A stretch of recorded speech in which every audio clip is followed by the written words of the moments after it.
Welcome, ladies and gentlemen, to the Film Odyssey podcast, where me and my brother truck through cinema on a quest to find the greatest film ever made. And this week, we're talking about Butch Cassidy and the Sundance Kid. Bang, bang, bang, bang, bang. So, how'd you like the movie? It was good. It was good. Just good?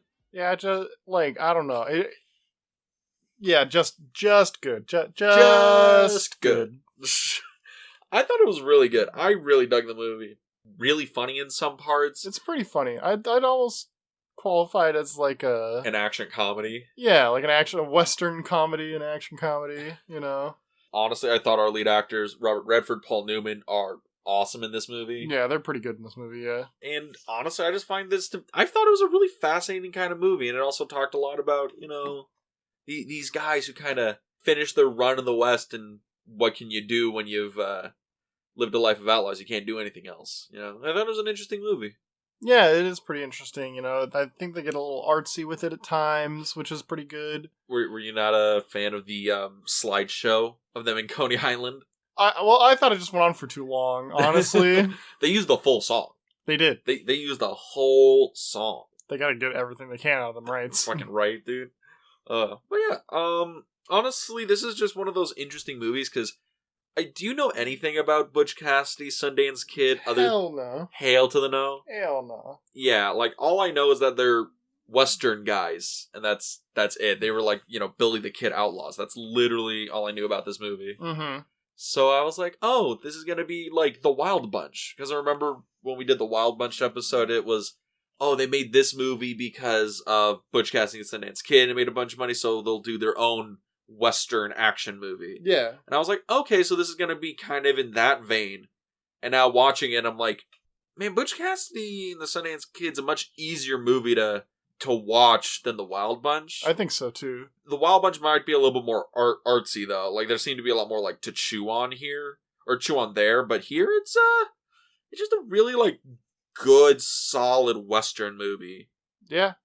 Yeah? Yeah. Yeah. I mean, like, it does get a little artsy at times with, like, the washout of the colors to make it look all, like, yellow. The opening sequence stands out in that regard. But, I mean, honestly, it's just a buddy bandit comedy. Buddy bandit, rootin' tootin' action cowboy comedy. Yeah. Kind of. I mean, it is fascinating because, it is, based mostly on true events? Oh, yeah. Most of the events that follow are true. I like that mostly. But it is kind of interesting because this is a film you could consider like a biopic, right, of Butch Cassidy and Sundance Kids. Their last few years in the crime game as they're being hunted down by the crime posse after they've robbed all the banks in America and all the trains in America, and then they get sent down to Bolivia to keep on doing what they do. And it is kind of interesting because these guys, you realize near the end of the movie that they can't do anything else. Yeah, that they've only lived this life. They can't become cattle ranchers or farmers or none of these other things. All they know is shoot good and robbing people. Yes. And they're really good at that. Yes. Like, all the shootout at the end of this movie is fucking great. Also, all the shootouts in this movie are pretty good. All the action in the movie is great. But what I wanted to point out is when they rob the train, they're like, we're going to need more dynamite. And they put in a lot of dynamite in that car. They blow themselves the fuck up. I was fucking blown away because I'm watching and I'm like, those are real stuntmen standing right there, and one of them gets fucking nailed by those 2x4s. That shit ain't CGI. I think somebody died on this. No, there's no. Probably not. Would not be surprised though. Hey man, they could have done some editing. It was the 60s. It was fine. Yeah, just have like a half bottle of whiskey, loosen up before the explosion. That was what they used to do back in the day. Stuntmen were mostly like, living crash test dummies. Yeah, I don't doubt it. Yep. But yeah, so I guess where do you want to get started on this one? I mean, the opening sequence is a pretty good sequence to open up on. Do you want to start with the actual opening sequence or that like silent movie they show at the beginning? Oh, like the opening credits? Was cool. That was a little cool. Because the movie opens and it's just this silent like film, like the Great Train Robbery, but it's the, Sundance Kids and the Hole in the Wall gang, and it's them robbing the trains, and then, the posse shows up. And it foreshadows the movie. Yeah. It shows that these guys, they're, robbers, and they're going to be hunted down through the entirety of the movie. And it's a really cool thing, because at first we were watching it, and it was, I really hope the whole movie's not like this, and it's trying to be weird and artsy, but but it was really interesting, and looking back on it, it did just foreshadow the entire movie. Yeah. Because it ends with them all getting shot down by the posse. Well, actually, by like the Bolivian army. The whole Bolivian army. All of them showed up. Yeah, literally all of them. But yeah. Dos hombres? Dos hombres? Dos hombres. Banditos Yankees. Ay, Ay, Dios mío. But yeah, and then it gets into the actual opening sequence. Where it's all washed out in yellow. It's all sepia tone. Is that what it's called? Yeah, that's sepia tone. And when they ask Butch Cassidy, how fast are you really? And he just turns around and starts and unloads the full fucking gun in that guy's at that guy's belt. Gun, like cool Western shit. Yeah, I love cool Western shit. Like I'm sorry, Rainy. Bro, are you okay? He shot. Okay. Here, let me hit you with the terminology. He took his revolver. All right. He shot the man's holster apart, and then proceeded to shoot the man's piece. No, I was joking. He shoot that man's gat. He shot his gat across the room. I'm just sorry. It's just one of those things where, like, I dig Westerns. I think Westerns are super fun.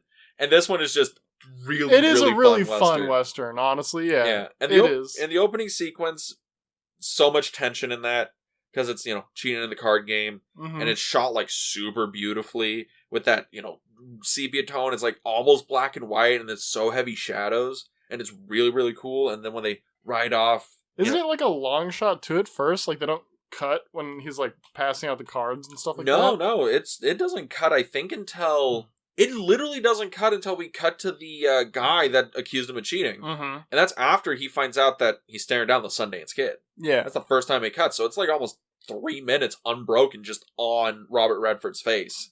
It's a pretty good shot. I like that a lot. And it does set up the whole rest of the movie, because at the end of the scene, you kind of like get the thing that like Butch and the Sundance Kid are like kind of jokey, kind of like loose guys, like yeah, they're not super serious. Oh no, like Butch Cassidy, he knows he's the smartest guy in the room, or at least he thinks he's the smartest guy in the room. And Sundance knows he's the best shot they're going to come across this side of the Mississippi, and it's so good because they are outclassing everyone in this little tavern for this card game, and it is so good. Also, it shows a lot of confidence in the director and the actor to just, we're just going to hold it on his face for like 5 minutes. Fuck it. That's how the scene plays out. They still ADR'd it too. Oh, of course they did. They did a lot of ADR. This whole movie's ADR, dude. Dude, it's the fucking 70s. Best ADR in the city. Oh, fuck, my cannoli.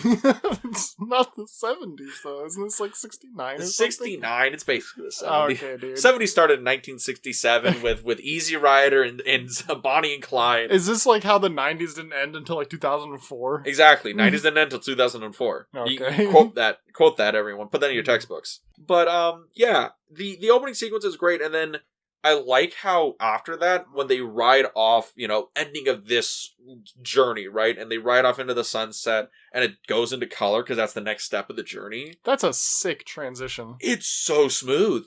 It is so smooth. And back then, I think doing color grading was a chemical process. Yeah. So you had a motherfucker in a acid bath running this shit through, and he's like, yeah, that looks right. Yeah, fuck it. Yeah, fucking run it. We'll be fine. Like, that's just impressive shit. Like, that's a lot that's going on. That transition is sick. Like, honestly, one of the best I've seen in a film so far. Because it is so subtle. Well, it's not that it's not subtle, but it's done very well. Like, the gradient is good. Because obviously it's not subtle. I can fucking tell it's right fucking there. Yeah. So at one point it's in sepia tone, and another it's in fucking color. I just liked it because it's so smooth with the pan. Yeah, I think that's what I'm getting at. It is so smooth that it's like, after that shot finished, I'm like, did we start this in color? No, it was in sepia tone. It was good. It was really good. And then I believe after that, that's when we get, Butch Cassidy coming back to the hole in the wall gang. Oh yeah, I almost forgot about that. And he gets to kung fu fight Lurch. Lurch? It's not Lurch. No, that's literally Lurch. Oh, is it? Yeah, Ted Cassidy. He played Lurch in the original Addams Family. Oh shit. Yeah, he literally gets to kung fu fight Lurch. Oh, alright, my bad. Alright, sorry.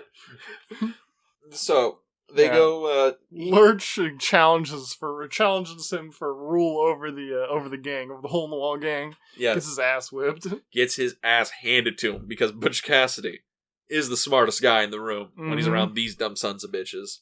That was good. That was good, and also it set up the comedy of the movie. Yeah, I mean, I think the comedy also got set up in when we were still in sepia tone. When they were like, look, just ask him to just ask him to stick around. All right, can you guys stick around? No, we got to get going. No, sorry, we got to get going, and shovels all the money into his hat. That's a lot of the humor in this. It's like those like classic like little jokey one-liner things. Like this movie feels like the film that Marvel steals from, where it's still all the little quips. It's still a basic action movie, but we're gonna throw in a lot of quips so everybody can have a laugh every once in a while. It's not super serious. It doesn't get even. I feel like it's not even serious at the end when they're. I feel it has some like subtly serious moments in it. You think so? I think so. Where do you think the first serious moment we get in the movie is? Because it's pretty jokey, because even after they, Kung Fu fights Lurch, we have the two robberies at the train station and all that stuff, and those are pure comedy. I think, like, when Butch is, like, riding around on the bike with Etta, like, at the end of that, where it's kind of like, do you think we'd be together? And you can kind of feel that, like, Butch is a little, like, pained by that. He's a little, like, yeah. I'm not getting cut in the early 1900s. It's fine. It's fine. I guess that is a kind of a point, because we do have like the third lead in this. That's Etta, who's Sundance's girlfriend, and it's hard for me to describe her as a character because I feel like her whole character motivation is she's Sundance's girlfriend. She doesn't really have much else to do in the movie. I mean, is there any more she's doing? I mean, she eventually comes in handy. She's more level-headed than the rest of them. Yeah, she's definitely much more of a realist. I mean, Butch Cassidy is all fantasy, right? Yes. We're just gonna think of the lady boys, Arthur. Think of Bolivia. God. Let's just go down to Tahiti, Arthur. Also, I finally am getting more references from Red Dead, But just escape to Tahiti is like literally a fucking reference to this movie. Just escape to Bolivia. Look, we'll go to Bolivia. It'll be huge. End of the movie, they're like dying. Like, how about next time we go to Australia? Oh, exactly, dude. It's fucking funny as hell. It's so good. It is so good. But I think after that, they rob the train a few times and they're like, Woodward, is that you? Because it's the same it's the same cashier. guy guarding the cash. They're like, oh my god, it's still you? Wow, they're not paying you enough. That guy literally got blown up with dynamite, and I know he ain't getting paid enough. He's not getting... And then when he impersonates the lady's voice, too. Oh, when the lady comes out of the train and starts yelling at them, I'm not afraid of nothing, get this train going right now. She's like, I'm a grandmother and I got my rights. She literally yells that. Yeah, I'm a grandmother, I know my rights. I beat alcohol, or I beat whiskey, I beat gambling, and I can beat you. This movie is so fucking funny. And all the rest of them are just like, we don't got time for this. We definitely don't got time for this. And oh my god, this movie is so fucking funny. It is really funny. And when they're being chased down too, they're like, do they not need to eat or sleep? What is wrong with these people? Who are these? They say like, who are these people like 10 times. Yes! And they're just trying to come up. It's like, oh, it's that native tracker they got. Oh yeah. Oh. Lord Baltimore. Lord Baltimore. Oh, that's a bad motherfucker right there. Oh no, it's John LaForge. John LaForge. Oh god. I don't even know if Sundance could take him one-on-one. Oh, we're so fucked. And they go up into the fucking mountains and they have like scattered their fucking horses. They're climbing up fucking rock walls. They get to like the fucking They literally cliffs. can't get away from these guys no matter what they do. They're like fucking ghosts. They are the force of nature. That's okay. There's the theme here. They are the force of nature coming coming for them. They are the passage of time. Yeah. And because they're, killing off the old school, cowboy outlaws or whatever. They're killing the Old West. The movie's whole thing is it's the death of the Old West. The death of the Old West. And America, they pushed that out, and then really the South America was the closest you can get to like an old Western kind of like, lawless bank robbing prairie thing. And even then, that caught up eventually. Yeah, that eventually caught up with just send the federales after them. Yeah. Hey, worked with the Wild Bunch, can work with Sundance and Butch Cassidy. Mm-hmm. But my favorite part about the posse chase down, because they're up in the fucking bumfuck mountains. Yeah. They get to the cliffside. Sundance is like, look, we'll just shoot him out. Like, we could take him. And Butch is like, Sundance, we'll die here. Or we can jump off this cliff into the water. Sundance, hell fucking no. Sundance is like, no, I gotta get my shot. Look, we're gonna die here. We could just go over the water. It'll be fine. We'll swim down. No. Why not? Why not Sundance? I don't swim. I can't swim. I laughed. Me and Paul Newman laughed at the same time. It's so good. It's such a good little scene. Yes, and then finally they're just like... Like, you kind of understand more why Butch wants to, like, leave. He wants to, like, jettison himself from the situation. He doesn't shoot anybody. Yes! He doesn't shoot anybody until, like, the last, 20 minutes of the movie. Yeah. Which is fascinating, because you think of the cowboy outlaws, right? Mm-hmm. Where it's like, oh, Billy the Kid killed 21 men, one for each year he was alive or something. Mm-hmm. And, it's all these other, like, cowboy westerns things, right? Butch Cassidy never killed anybody?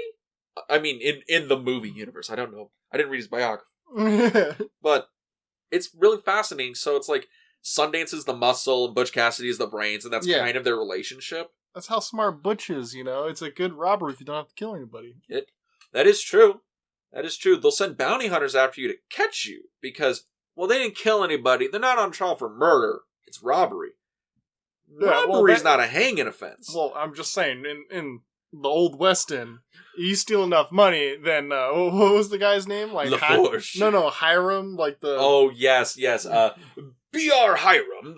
Or E.H. Harriman. E.H. Harriman. Yeah, E.H. Harriman is gonna act like you just fucking shot his kids, alright? You stole his goddamn money, he gonna come after you. He's gonna send LaForge and Lord Baltimore. I just love that. They got the tracker. I heard he tracked I heard he tracked one man through the snow for 1,000 miles.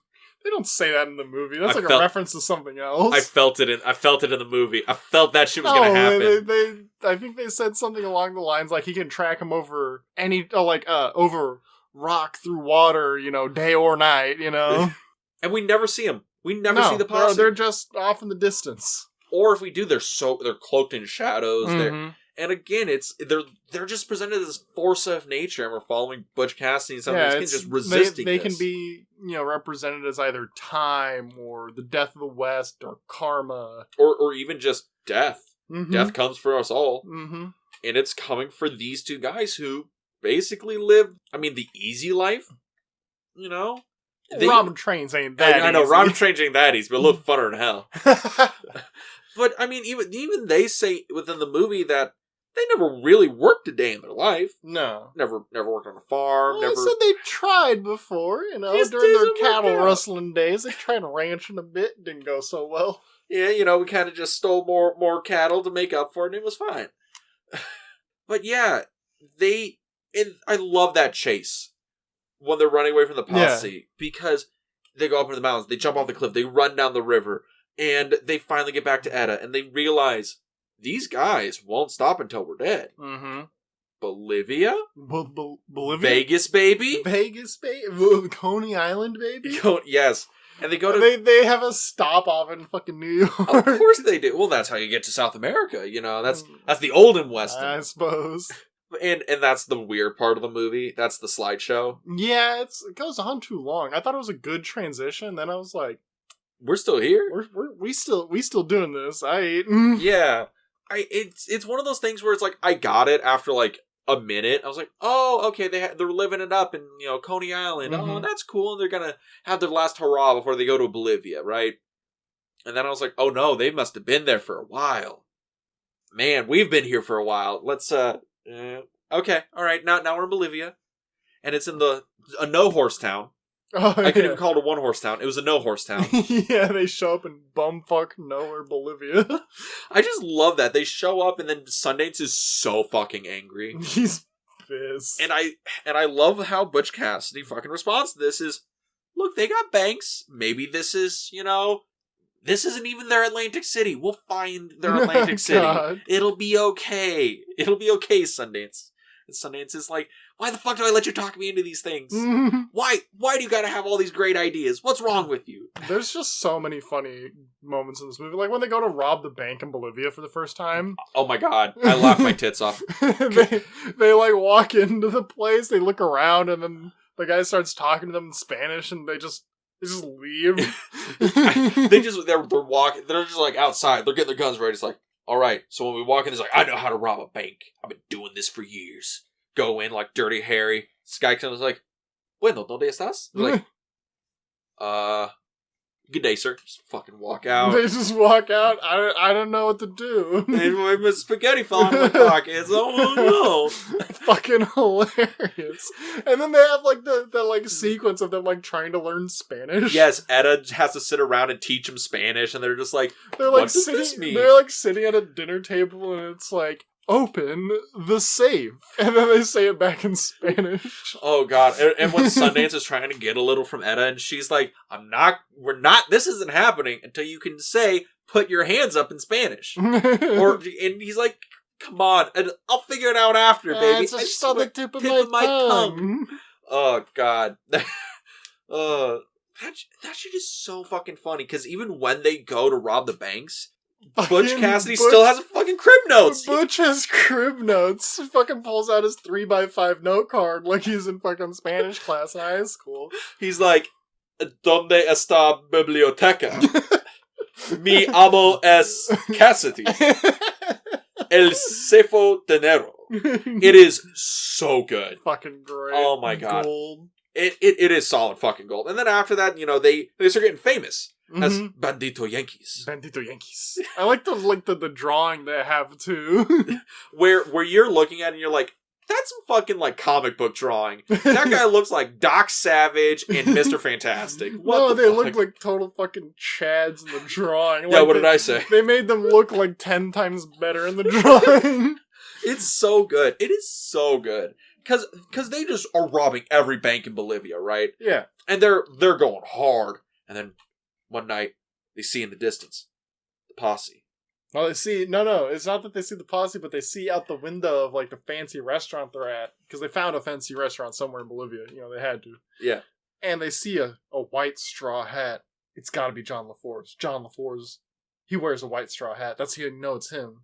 Yeah. Have we ever seen him wear a white straw hat before? Fuck it, we'll figure it out later. and he wears a white straw hat when he's chasing them. You can barely see it. It's like mile off in the distance, 4 pixels wide. and then they're just like, look, they're gonna catch us the next time we rob someplace. So what if we just don't rob nobody? We'll go straight. And Randy is fucking just. He's like, Randy's I already know what's happening. Like, I remember what's about to happen. They go and talk to fucking Prospector Joe. Like yes. The most stereotypical fucking... I'm waiting for this guy to flip up the bill of his hat and go, started, boys, let's go! I found gold in them there hills. Or start complaining about his lumbago. Yes, it is so fucking meme-worthy. And then they're like, look, I'll hire you on as guards for the payroll. They go into town. He's picking up the payroll from the bank. And Butch Cassidy and Sundance are just mad dogging into the fucking corner. Oh, yeah, they're we robbed this place, right? They're like, we hit this place in June, didn't we? Yeah, we did. Shit. We're just trying to not be seen. And then, they're on their way back, and this is the next gunfight. No, but here's the thing, though. First, we gotta talk more about Prospector Joe, which is now his official title. Prospector Joe, who spits more chew than I think could fill a 2-liter bottle of Coke. But the thing, though, is that when he spits, if it dribbles down his chin, he goes, god damn it. And if not, if he spits it right, it goes, bingo. Yes, it is so fucking funny. like, because that guy is just, he's a character and a caricature. And he's, I don't That man's living his best life. He is living his best life. He's like, I've been in Bolivia 10 years. I own this mine. He was like, being in Bolivia 10 years makes you colorful, a character. Like me, I got a little colorful living alone in Bolivia 10 years. Prospector Joe, you a good man. Right, so yeah. He did. I mean, he looked like in his late 70s in this movie. Like, he lived a long life. But they're riding back, and then they get ambushed by banditos that are not Yankees. And that's a great sequence, because they get shot, and it's all that tension. You never see where the shooting's coming from. Mm-hmm. And they're like, throw the money coins up, and then they run away. And they come back. Mm-hmm. They track down the banditos. And Butch Cassidy tries to reason with them in Spanish, and that shit ain't fucking happening. Because his Spanish is fucking horrible. Spanish is fucking atrocious. Like, I know I sounded like I knew Spanish words. My Spanish is awful. Is absolutely horrible. I am better than Butch Cassidy. The best part about that whole sequence, though, is that now they're the woodcock defending the money. Yes. They are. I think they're literally using the same lines that Woodcock used in the beginning. It's like, it's not our money. It's not our money. We gotta take it. We gotta protect it. You're hired to protect this money. And then that's when Butch Cassidy reveals, he's like, I ain't never shot nobody, Sundance. Sundance like, you really should have told me this before we got up here. Alright, fuck it. And then, just aim center mass and you'll hit something. You gun these banditos down. Obviously, probably Butch Cassidy probably hit the broadside of a barn while fucking... And Sundance was like, only needed one each. That's all I needed. He probably got a fucking collat in there somewhere. He's like, I only have a 4-shooter. There's 6 guys here. I got this. I got this. But they get that, and I think that's the moment in the movie where they realize there's no chance they can go straight. Oh yeah, when they go back to Edda. Yeah, they try to go straight. They try to be, guards or whatever. They kill these guys, and they're like, that was literally us, like, 2 weeks ago. Mm-hmm. And they looked like they were having more fun, and they were getting paid more. Shut the fuck. But yeah, they go back to Edda, and that's when they had that. That's the serious moment in the movie that I think really drives home these two as characters when they're talking about, well, is there anything else we can do? Oh, you can start a farm. I don't know how to farm. Well, what about a ranch? Ranches you can do. We tried that. That didn't go so well. You got to be young to be a ranch. Hours are hard. Yeah, and I don't really know how old they are, like, in context of the movie, but, I mean, they look kind of older, Paul Newman. Maybe 40? Yeah, Butch Cassidy looks like he's probably in his 40s, maybe early 50s, and Sundance, might be 30. Mm-hmm. That'd probably be reasonable. But they're, maybe not the end of their lives, but they're at the end of their runs. There's no out for them. And that's when they, Well, that's when Edda says, I think I'll go home early. Because she knows how this plays out, right? Mm-hmm. Yeah, and Edda goes home. And Butch Cassidy and the Sundance Kid go for just a nice eat at the cantina.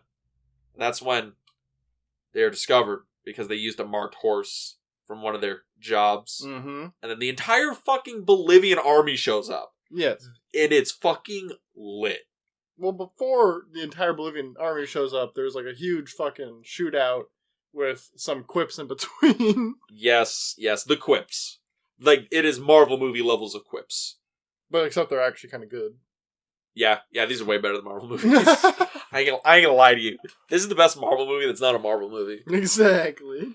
And what are your thoughts on the final sequence? Where, the shootout? I think it's good. I think it's really good. You think it's good? Especially, like, their conversation in between, like, them getting injured and then, like, the final shot. Oh, I love that. Where Butch Cassidy is just being like, look, I got one more place we can go. Sundance like, you can't. Like, I don't want any more of your ideas. He's like, all right. It was Australia, because I know you're probably curious, so I thought you should know. It's Australia. And it's so... Name me one thing good about Australia. They speak English there. They speak English there? They do speak English. They got banks, too. Luscious and beautiful banks. The banks are the women. Yes. And I love it. Even, like, right before, like, the final shootout, like, when they get shot at, right, they're preparing to, like, their game plan to shoot back. Mm-hmm. And he's like, how many of them do you think there are? He's like, 1. And he pulls out his hat, and then the hat goes... It's like 50 shots blasted. He's like, Man, do you ever get tired of being right? I love that. I love that so much. Or when they're like getting up and like Butch Cassidy's injured and he has to like wrap the gun into his hand because he can't keep a grip. Mm-hmm. And he's like, "Hey, you see LaForge out there? Nah, I don't think he's here." Oh, thank God. I thought we didn't have a chance. And then there's the entire fucking Bolivian army outside. Only person they were afraid of is LaForge. Only person they were afraid of was LaForge. And they run out, and it does like the freeze frame with the gunshots, and it pulls out, and you just hear the gunshots, and then credits roll, and it's a beautiful ending. It's good. Yeah, I don't know. I feel like this movie is a lot more than like a good movie. I think it is a great movie, but I'm kind of biased. I kind of feel that it has like a lot of like good influence on cinema, but like it itself, like it's not gonna like break the top 3 or nothing for me. Like it's just a really good one. I don't think it'll break my top 3 or whatever. Or this is like it's just a really good movie. So good. It's so good. Like this is one of those movies where we've had this come up before, where we have movies that are, I appreciate this for being an impressive feat of cinema. Like Titanic. That is an impressive feat of cinema. It's just not very This is a really good movie. Like this is incredibly watchable for being like 52, 53 years old. This movie, I can see it's like fun, lighthearted action influence on cinema post this.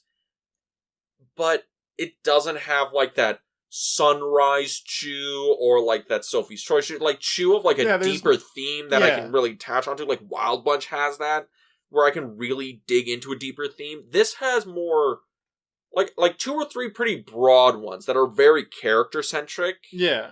And I think that's good for the story it's trying to tell. I think so too. It's just Randy wants Blade Runner. I heckin' want Blade Runner, goddammit. But it's like, why can't Blade Runner just have better? And then it would have been my top 2 already. God damn it. Turns to Blade Runner 2049. No, I was joking. Soon, my pets. Soon. I just really dig this movie. This might go in my personal favorites for the list so far, but I mean, I dug it too, but it's just kind of one of these things where it's like, I always want that that little underneath, I want the whole thing to be stacked from top to bottom. Because even in the Wild Bunch, we're just going to compare this directly to the Wild Bunch because they're the two westerns we've seen so far. And with the Wild Bunch, you had the time is coming, the end of the Western, all that stuff, but it also had the thing of violence and how that violence kind of affected the youth and all the kids in there, and also how the life of violence these guys lead also kind of alienates them from the society, and causes them to have this really awkward family unit, where we have that same thing in Butch Cassidy and Sundance Kid, but we don't have the whole violence messaging. Where it's these guys' way of violence and how it influences people around them, or the children, or this or that, and it doesn't have themes beyond that. It's a lot of how the passage of time just comes for these guys, and how these characters inhabit the world, and how that world is changing around them, and they have to try and find a new world to inhabit that's close enough to their old one. Because when we get to Bolivia, it looks like a Mexican village you would see in an old West town. Yeah. It looks like Fiesta Village in Knott's Berry Farm. Oh God. You know what I mean. But it looks like the fucking Mexican village from the Wild Bunch. It does. And it's like, okay, it's them escaping America to try and find a new Wild West for them to inhabit. Find a new West. And eventually they find out, well, there's not a new West. Mm-hmm. And it's such an interesting story. But, it doesn't ask, what does it mean to be human? So. Yeah, exactly. Which is what Randy looks for in every movie. Nobody releases a dove as they die at the end of the movie, Dude, if this movie ended with a dove flying across the screen in the still, in the freeze frame, and then you see a dove just fly across the screen, Randy had been like... And then, it cuts to, some inspirational quote from, Marcus Aurelius or some shit. It's like, what is it? It's... No, it cuts... It's a quote, and it's like, Live long enough to be the villain or die a hero. Oh god, It's wow. so yes, just straight Batman, and then the Joker shows up. Shut the fuck up. And then it's Butch Cassidy and Sundance Kid is Batman and Robin. All right, what is wrong with you? I saw the Batman like last week, and I don't know. I really dug that movie. That movie was a sleeper though. After I got out, I was like, I don't know if that movie's actually all that good. And then like a week later, I'm like, okay, yeah, no, that movie's actually pretty good. It's probably like top 3 Batman movies. But, you know, Butch Cassidy and the Sundance Kid. Anywhere else you want to go with this one? I mean, I think it's very influential in, like, you know, in not just in Westerns, because, you know, there's obviously not that many more years of Westerns after this thing comes out. Yeah, and this comes out in 69. Western's pretty... I feel like this has, like, a lot of influence on, like, buddy cop. Yeah. Like, it's got, like, a lot of, like, the same kind of, like, quipping at each other, you know, like, that, like, connectivity between the two of them. You know what it reminds me of? And this might be weird. Lethal Weapon. Mm-hmm. These two guys that, you know, come together to kind of make quippy little comments to each other, but you can tell they're like a team. Yeah. And they're off on, you know, this adventure, and obviously the stories are not similar at all, but I can see the influence of them. Yeah. Another one is like even the French Connection that we've already seen so far. And it's, you know, these two cops, and, you know, some of them make comments to each other, and it's a little buddy action movie. And that's kind of what the movie is. Yeah, you but know? they're not like that buddy. They're not French that Connection. Yeah, I know. They're two surly cops. It happens. Mm-hmm. Well, Butch Cassidy and Sundance Kid, they're buds. You know, they're having themselves a giggle. That's true. They're just two dudes on the open range having themselves a giggle. You know, another movie this probably influenced? Brokeback Mountain? No, I'm joking. I've never seen Brokeback Mountain. Didn't it win an Oscar? I think so. But yeah, I think this movie is just... Also, Robert Redford in some scenes looks a lot like, what's his name from Brokeback Mountain? Heath Ledger? No. Jake Gyllenhaal? Jake Gyllenhaal. Is just like that, like sometimes like in the shadows, right? And you can see his like chin, it looks like him. So I need to know, Randy, does that make Robert Redford on your time travel fuck list? No. No? Randy's like, Jake Gyllenhaal, I don't need a time machine. I don't need a time.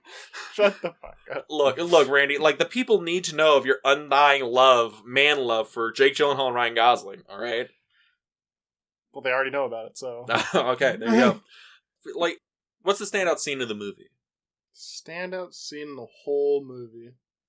The one where if you needed to convince somebody, like, this is a great movie, this is what you show them.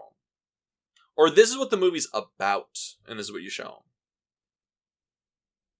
Can I show them the whole sequence from when they first walk into the Bolivian bank to when they actually rob it?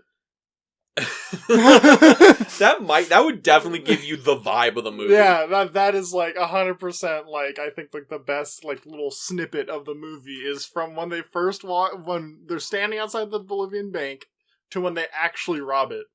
You know, like them like being like, I know how to rob a bank, all the way up until they're like standing in it with the fucking crib notes, like, which is like the best. It's so fucking good. That gives you all the tone you need in this movie. Mm-hmm. It's like, this is a crime movie. It's a comedy, and you're just along for the ride. That's what the movie is. It's just a ride. Yeah. But I guess, Randy, where do you think it sits on the list? Up, down, over, out? Because I ain't gonna lie, you might think this is a little high on the list, being at number 73. Yeah.